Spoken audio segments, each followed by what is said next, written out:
ओम नमोः भगवते वासुदेवाय। हिंदू धर्म में देव उठनी एकादशी का विशेष महत्व है। हिंदू पंचांग के अनुसार कार्तिक मास के शुक्ल पक्ष की एकादशी को देवउठनी एकादशी कहा जाता है। इसे प्रबोधिनी या देवोत्थान एकादशी के नाम से भी जाना जाता है।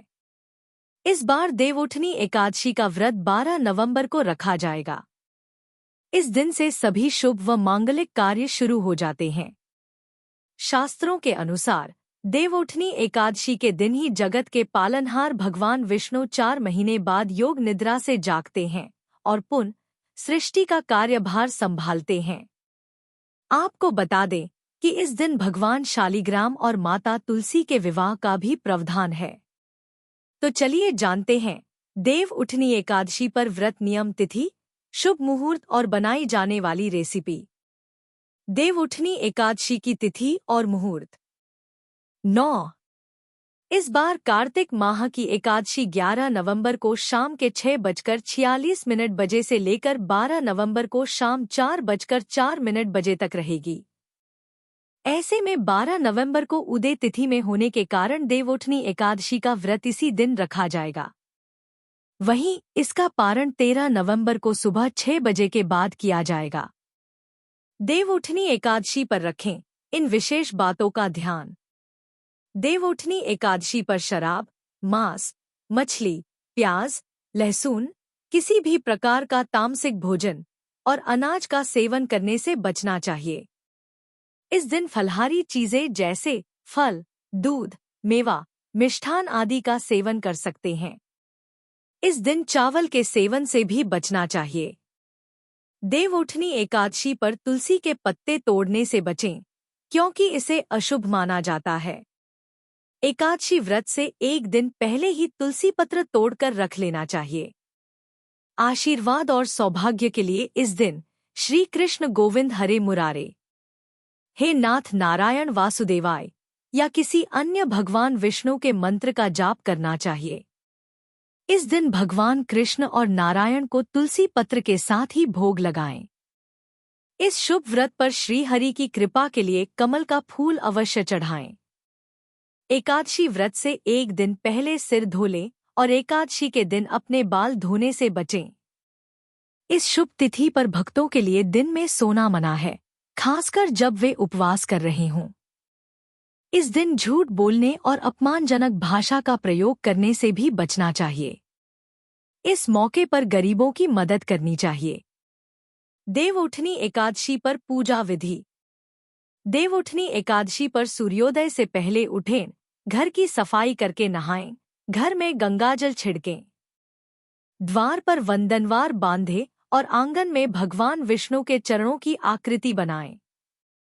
इस दिन गन्ने का मंडप बनाएं और बीच में चौक बनाएं। चौक के मध्य में चाहें तो भगवान विष्णु का चित्र या मूर्ति रख सकते हैं।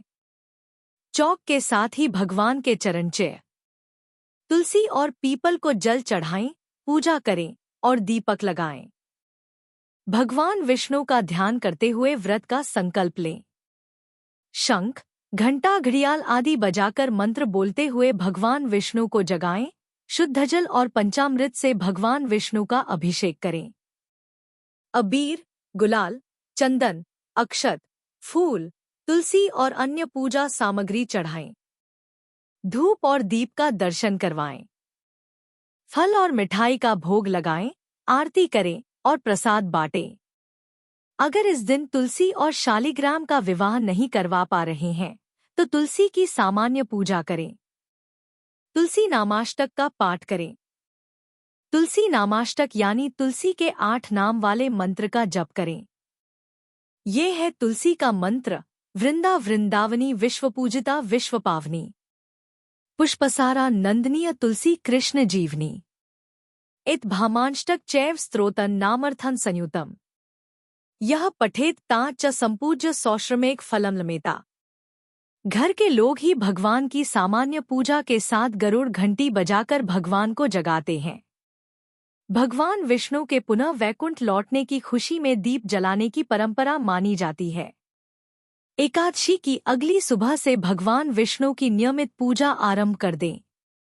देव उठनी भोग रेसिपी। देव उठनी के दिन भगवान विष्णु और माता लक्ष्मी को सफेद चीजों का भोग लगाया जाता है। आप श्री नारायण और माता लक्ष्मी को पेड़े या खीर का भोग लगा सकते हैं। पेड़ा बहुत ही आसान रेसिपी है। इसे दूध, चीनी, इलायची पाउडर से तैयार किया जाता है। पूरी रेसिपी के लिए यहाँ क्लिक करें। देव उठनी एकादशी पर भगवान विष्णु मंत्र। 1 वंदे विष्णु भव भय हरम सर्वलोकैकनाथम। 2 श्री विष्णवे च विद्महे वासुदेवाय धीमहि तन्नो विष्णुः प्रचोदयात्। 3 नमोः नारायणाय। 4 नमोः भगवते वासुदेवाय। 5 मंगलम भगवान विष्णुः मंगलम गरुणध्वज।